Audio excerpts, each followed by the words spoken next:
let's talk about the $1.9 trillion stimulus Hmm. package. Plenty of Americans have seen some checks into their bank accounts in the past week. Hmm.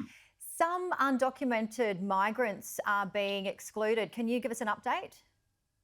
Yes. So, of course, the American Rescue Act of 2021, this is the culmination of weeks and weeks of deliberation, various attempts at introducing provisions to raise the federal minimum wage. In the end, what we have is a transformative piece of legislation that includes, of course, the $1,400 direct checks, child tax credits, and various other increases in funding for stuff like housing and even agriculture.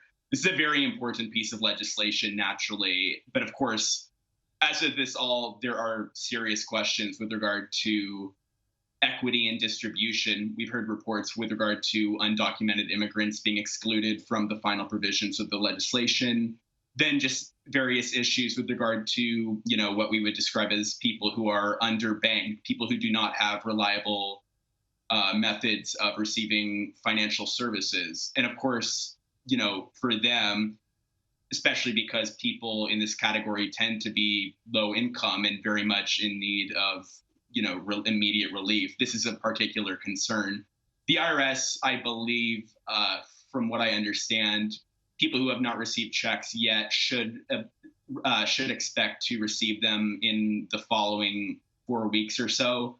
So, for Americans looking when they're going to get their paycheck, naturally, it is a broad feeling of apprehension, but it does look like within the next month, people eligible will receive their 1,400.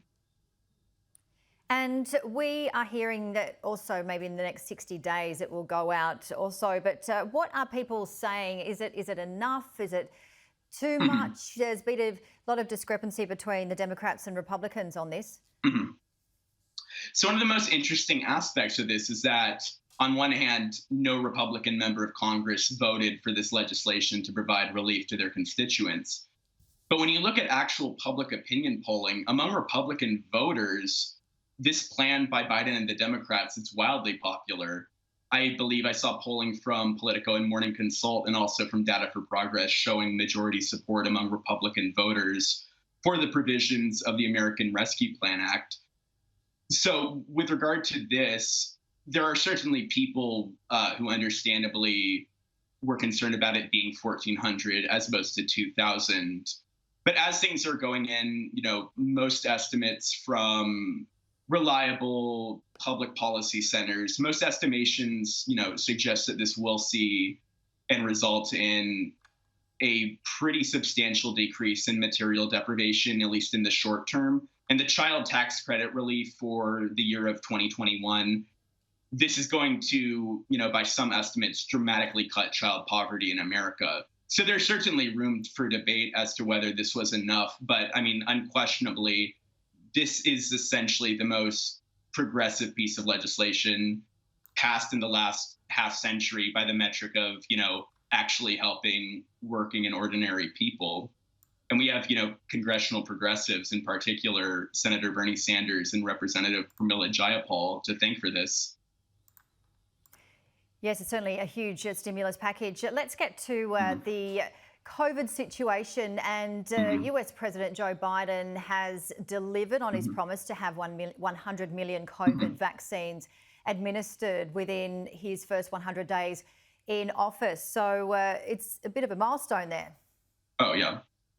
Absolutely. And when you look at even as recently as early February, I recall the Brookings Institution and plenty of other organizations and commentators, public health experts were sounding the alarm on US vaccination rates being trailing behind many other countries across the world. And the turnaround on this has been quite remarkable. By some metrics, the United States is actually doing better than the European Union is in this regard. And, as we all know, the United States healthcare system is not without enormous problems, especially compared to most of Western Europe. So this is a very remarkable turnaround.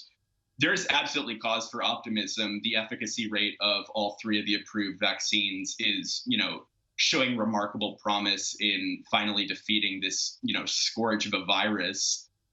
With regard to vaccine equity, of course, questions remain as to whether communities of color are being served adequately by the vaccination process. I was reading how in Texas, Black and Latino communities in particular were found to be disproportionately underrepresented in the vaccine distribution process. And there's also just the issue of the digital divide in some municipalities and states where everything is digital and they are very extended paperwork you have to file, usually through Byzantine and kind of antiquated systems of registration.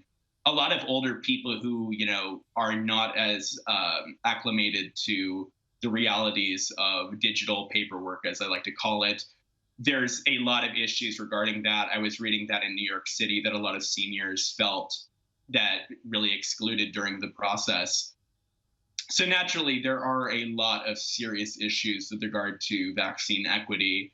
But in terms of the process itself, looking on, by and large, there are a lot of welcome signs, especially compared to what we were looking at, say, 6 weeks ago.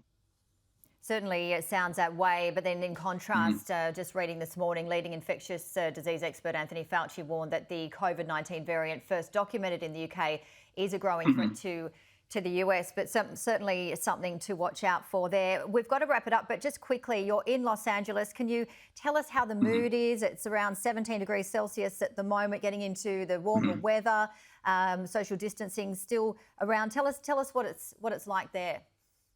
Absolutely. I mean, in general, there is across the United States people became unfortunately numb to the threat of the virus just months into the pandemic, especially compared to most other countries, which did have stricter public health responses.